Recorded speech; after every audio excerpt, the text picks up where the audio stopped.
What were the factors that went into tomorrow night being Devin's first game? There were factors we spoke of prior to his arrival, getting acclimated with team and teammates, getting some practice time, building relationships, obviously lots of new relationships for him, and just making sure we knew we were putting him in. It was something we wanted to do based on his acclimation, and it feels that he's acclimated well enough that tomorrow is the right time. What do you think has allowed him to acclimate quickly through these couple of months? I think, having been in our organization for a bit is the first thing.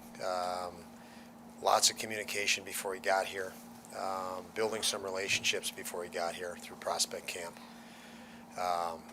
His work and his accomplishments, obviously, the accomplishments that he's had at the college level are indicative of the work he's put in at the college level. So that's a major component that we feel we have a player coming out of the collegiate level that has used that time to prepare for this moment, this next opportunity, as well as anybody.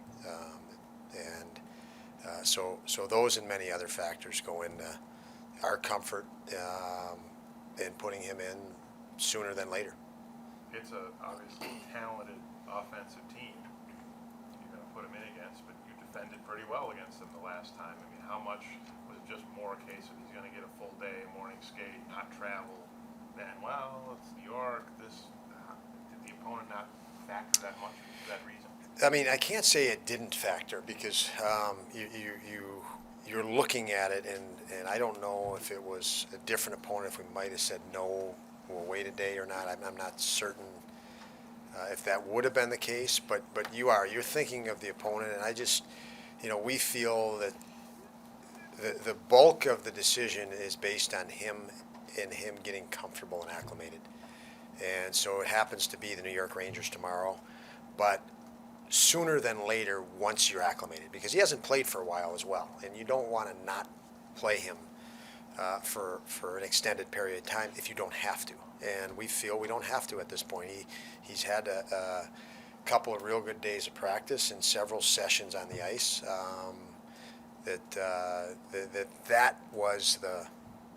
That's what it came down to. Is Tage a possibility for tomorrow? He is. Matthias is also a possibility for tomorrow. So that's good news on both fronts that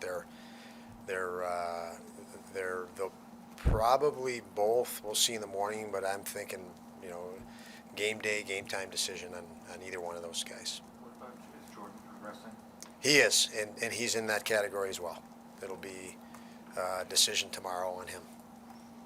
But he looked great to me today, so that's a very big positive. Devin's had a reputation as a student of the game, and I know you touched on that a little bit over the last couple of weeks, but where are the moments where you've seen that aspect of him being studious? Just he all the time, just his attentiveness, even in meetings, questions he asks. He's very inquisitive, wants to learn more, learn different angles on situations, and you see him very well prepared for practice and for each drill in practice. What's the challenge, Ben? You bring in a new guy, even from outside or college, and forward, a defenseman's a lot different than getting a goalie in the middle of late in the season. How interesting has that process been, and just how much of a challenge is it, even for a top-level guy like him? It's interesting, and it's so different. I tell you what I think. Tomorrow you go into a game and you know that 18 other skaters are well aware you have a first-time goaltender in the net, and I would think they're going to pay. We saw the guys how excited they were for Rusick the other night to score his first goal. They're well aware when a new guy comes in the lineup, and I think this being a goaltender, they're going to be more dialed in on defensive aspects than maybe they would otherwise, because they want to support him and they want to make sure they support him as a new player. Again, these guys all identify with the most memorable moment of their career, I would imagine, for all these guys is the first time they put an NHL jersey on and played their first NHL game. And so I know they have a lot of respect for that, for the next guy that, is in that situation. And I think that being a goaltender, I think you'll see, potentially a few more shot blocks and a little bit more back checking, I would say, or attention to detail in the defensive side of things.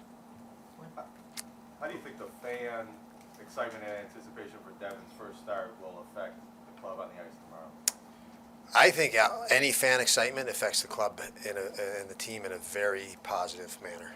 So, the more excited your fans get, especially in the building and in the moment, the adrenaline feeds right into the players. I can tell you that sitting on the bench and being a player myself, where when you have people engaged in what you're passionate about, and you feel that, and you hear the noise, and you feel that, the momentum swings and shifts it's a surge of adrenaline. And when this building has erupted with that emotion, it's fed right through to the bench immediately.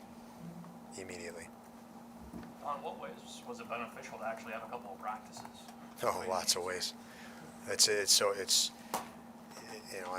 People are, sick of me saying it, but we are young, and it's fact. So practices are really important, and they kind of bring a focus back together as you can get torn apart in this league and pulled apart at game after game after game, and practices bring you back together, and they bring the collective focus, zero it right back in. And with a younger group, to have practice, practice does that. In the absence of practice, you're hoping that other mechanisms do that, and that's where more experience comes in. You can do that without a practice and zero right back in. But when you go through drills and you can do drills that are your identity as a team, or what hit your objectives of how you want to move up and down the rink, and patterns of it, it is a significant part of where we are right now. When Alex, he mentioned after the game last week, he told you to smile, and knowing his personality, I don't know if that's a surprise. Before the game, he told me. Before the game. But